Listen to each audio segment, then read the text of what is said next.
نعوذ بالله من شرور أنفسنا ومن سيئات أعمالنا من يهده الله فلا مضل له ومن يضلل فلا هادي له وأشهد أن لا إله إلا الله وحده لا شريك له وأشهد أن محمدا عبده ورسوله أما بعد أعوذ بالله من الشيطان الرجيم بسم الله الرحمن الرحيم يا أيها الذين آمنوا اتقوا الله وقولوا قولا سديدا يصلح لكم أعمالكم ويغفر لكم ذنوبكم ومن يطع الله ورسوله فقد فاز فوزا عظيما. புகழ் அனைத்தும் ஏக இறைவனாகிய அல்லாஹ் ஒருவனுக்கு உரித்தாகட்டும். அவனுடைய சாந்தியும் சமாதானமும் நபிகள் நாயகம் ஸல்லல்லாஹு அலைஹி வஸல்லம் அவர்கள் மீதும் சத்திய சஹாபாக்கள் சஹாபிய பெண்மணிகள் நல்ல இமாம்கள் மற்றும் நம் அனைவர் மீதும் என்றென்றும் நின்று நிலவற்றுமாக. அல்லாஹ் வழங்கியிருக்கக்கூடிய அற்புதமான இறை சட்டங்களில் மறுக்கப்படக்கூடிய சட்டங்களாக மறுமணம் என்ற நிகழ்வும் இன்றைக்கு நம்முடைய சமூகத்தில் இருக்கிறது. நம்முடைய இந்திய சமூகத்தில் ஒரு ஆண் இறந்துவிட்டால் பெண் என்பவள் வாழ்வதற்கு தகுதியற்றவள் என்ற அடிப்படையில் கணவனோடு சேர்ந்து அதே சிதையிலே உடன்கட்டை ஏற வேண்டும் என்ற கொடுமை பல்லாண்டுகளாக மதத்தின் பெயரால் நிலவி கொண்டிருந்தது. பிற்பாடு சட்டங்கள் இயற்றப்பட்டு அவையெல்லாம் பெண்களுக்கு எதிரான கொடுமை.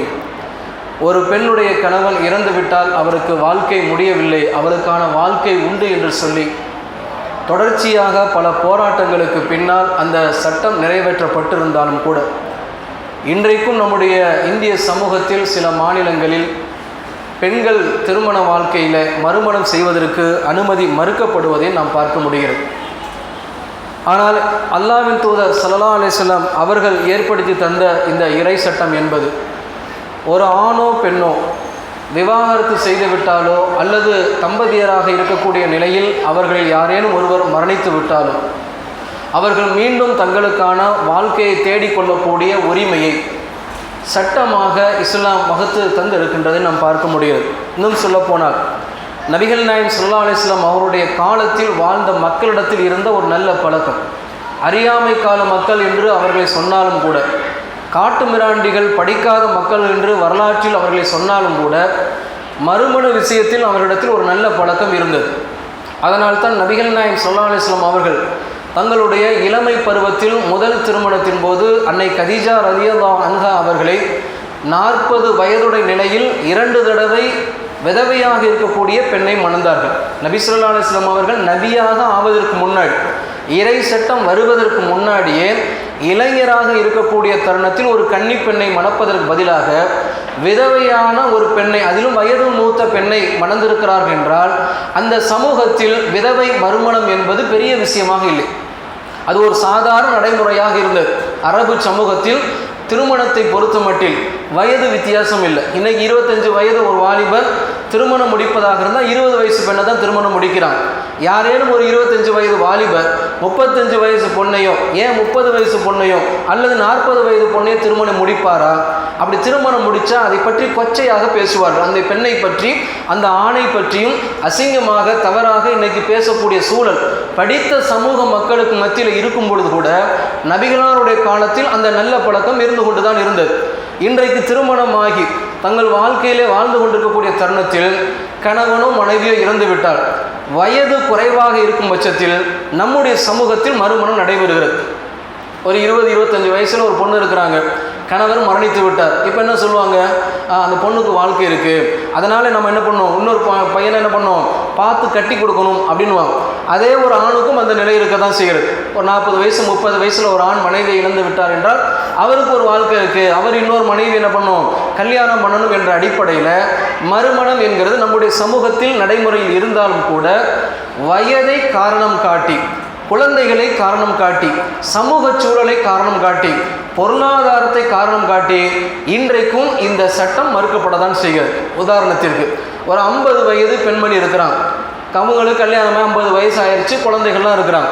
இப்போ இவங்களுடைய கணவர் இறந்து விட்டால் இவருடைய நிலை என்ன? பிள்ளைகள் என்றைக்காவது ஒரு நாள் அம்மாவுக்கு என்று தேவை இருக்கும், அம்மாவுக்கு என்று உணர்வுகள் இருக்கும், அம்மாவுக்கு என்று ஒரு வாழ்க்கை இருக்கும் என்பதை பற்றி சிந்திப்பார்களா? சிந்திக்க மாட்டார்கள். அவர்கள் என்ன பண்ணுவாங்க? அம்மா தமக்கு அனைத்து விஷயங்களும் செய்ய வேண்டும் என்று நம்புவார்கள். ஆனால் கணவனை இழந்த நிலையில தம்முடைய தாயாருக்கும் இன்னொரு வாழ்க்கை உண்டு, நம் மீது இருக்கக்கூடிய கடமைக்காக அவருடைய உரிமை நாம் மறுத்துவிடக்கூடாது என்ற அடிப்படையில் பிள்ளைகள் தம்முடைய தாயிடத்தில் நீங்க மறுமணம் செய்ய விரும்புறீங்களா அப்படின்னு கேட்டிருப்பாங்கன்னா ரொம்ப சிலர், பெரும்பாலும் கேட்க மாட்டாங்க. என்ன மன ஓட்டம் நிகழ்கிறது என்றால், அதான் 50 வயசு ஆச்சுல, பிள்ளைங்க தான் தலையெடுத்துட்டாங்கல்ல, இனிமேல் பிள்ளைகளை கட்டி கொடுத்து பேரம்பத்தியில் பார்த்து கொஞ்சிக்கிட்டு இருக்கணும். அவங்க என்ன ஆயா வேலை பார்க்கறதுக்கா பிறந்திருக்கிறாங்க? அப்படிலாம் கிடையாது. அவங்க ஏற்கனவே குழந்தைகளை கஷ்டப்பட்டு வளர்த்து நல்ல நிலைக்கு கொண்டு வந்து நிப்பாட்டி இருக்கிறாங்கன்னா, அவங்க வாழ்க்கை துணையை இழந்து விட்டால் அவர்களுக்கான வாழ்க்கை துணையை ஏற்படுத்தி தருவது பிள்ளைகளுடைய சொந்த பந்தங்களுடைய கட்டாய கடமை. ஏன்? எல்லா விஷயங்களையும் மகளிடத்தில் சொல்ல முடியாது, எல்லா விஷயங்களையும் மகனிடத்தில் சொல்ல முடியாது. சொல்ல இயலாத பல விஷயங்கள் இருக்கத்தான் செய்யும். அவருடைய உடல் தேவை என்பதை நாம் அறிந்து கொள்ளவே முடியாது. யாரும் பசிக்குது என்று கூட சொல்லிவிடுவார்கள். உடல் தேவையை சொல்வதற்கு நம்முடைய சமூகத்தில் வெட்கப்பட்டு கொண்டுதான் இருக்கிறார்கள். அது வெட்கம் என்பது மிக முக்கியமான அம்சம். இதை நாம புரிந்து கொள்ளணும். அவர்களுக்கென்று தேவை இருக்கிறது, அவர்களுக்கென்று உணவுகள் இருக்குது.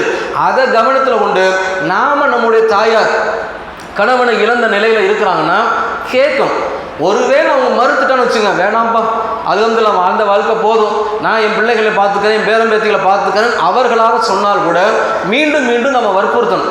மீண்டும் மீண்டும் வற்புறுத்தியும் அவர்கள் அதே கொள்கையில் இருப்பார்களே ஆனால் சரி இது அவர்கள் தேர்ந்தெடுத்தது என்று நாம் என்ன பண்ணலாம்? விட்டு விடலாமே ஒழிய கேட்காமலே அவர்களுடைய உணர்வுகளையும் உரிமைகளையும் மழுங்கடித்து விட்டால் அதுவும் குற்றமாக மாறிவிடுகிறது. இதே மாதிரி ஆண்களுக்கு உதாரணத்துக்கு ஒரு 50 வயசை கடந்து 60 வயதை கடந்த நிலையில் ஒரு ஆணுக்கு தன்னுடைய மனைவி இறந்து விட்டார் என்றால் மறுமணத்தை பற்றி யோசிச்சு கூட பார்க்க மாட்டான். ஏன்? அவர் யோசிச்சான்னு வச்சுக்க, ஒரு ஆண் இருக்கிறார் 60 வயதில் என்னது மனைவி இழந்துட்டாங்க, நான் திருமணம் முடிக்க போறேன்னு அவராக சொன்னால் பிள்ளை என்ன சொல்லுவாங்க? அறிவு இருக்குதா? காலம் போன காலத்தில் நீ கல்யாணம் பண்ணிக்கிறேன்னு நினச்சிக்கிட்டு இருக்க, பிள்ளைகளுக்கு பேரம்பேத்தியில் கல்யாணம் பண்ணி கொடுக்க வேண்டிய வயசில் உனக்கு என்ன கல்யாணம், வயசாயிடுச்சுல்ல, 4 பேர் எங்களை பற்றி என்ன நினைப்பாங்க என்று என்ன பண்ணுவாங்க? சமூகத்தையும் வயதையும் காரணம் காட்டி தடை செய்வாங்க. நான் கேட்கிறேன், சமூகமாக நமக்கு வந்து உதவி செய்ய போகிறது? நாம் ரோட்டில் நடந்து போய்கிட்டு இருக்கிறோம், நல்ல அழகான நல்ல என்னது காஸ்ட்லியான ஒரு ஆடை உடுத்தி கொண்டு இருக்கிறோம், போயிட்டு இருக்கோம். திடீர்னு சிலர் பார்ப்பாங்க, இல்லை ரொம்ப பந்தாவாக போகிறீங்க, ரொம்ப அதிகமான காஸ்ட்லியான ட்ரெஸ் எல்லாம் எடுத்து போட்டு போய்கிட்டு இருக்கிறீங்க அப்படின்னு சொல்லத்தான் செய்வாங்க.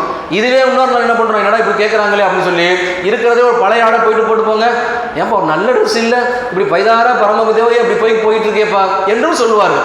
மனிதர்களை பொறுத்த மட்டில் ஏதேனும் ஒரு குறையை சொல்லி கொண்டு தான் இருப்பார்கள், விமர்சனம் வைத்து கொண்டே தான் இருப்பார்கள். இன்னொரு மனிதனுடைய உணர்வை அந்த இடத்தில் நாம இருந்தால் எப்படி இருக்குன்னு நினைக்கணும். எப்பவுமே என்னுடைய இடத்துல நம்ம பிறரை வச்சு பார்க்கணும்.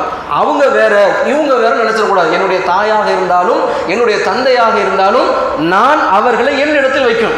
எனக்கு அந்த வயதில் இந்த நிலை என்றால் நான் என்ன செய்வேன்? என்னுடைய மனைவி இல்லாத தருணத்தில் எனக்கு என்ன ஏற்படும்? எல்லா விஷயங்களும் எல்லா இடத்திலும் சொல்ல முடியாது. மகளிடம், மகன்களிடம், மருமகளிடம் சொல்ல வேண்டிய விஷயங்கள் மாத்திரம் உண்டு.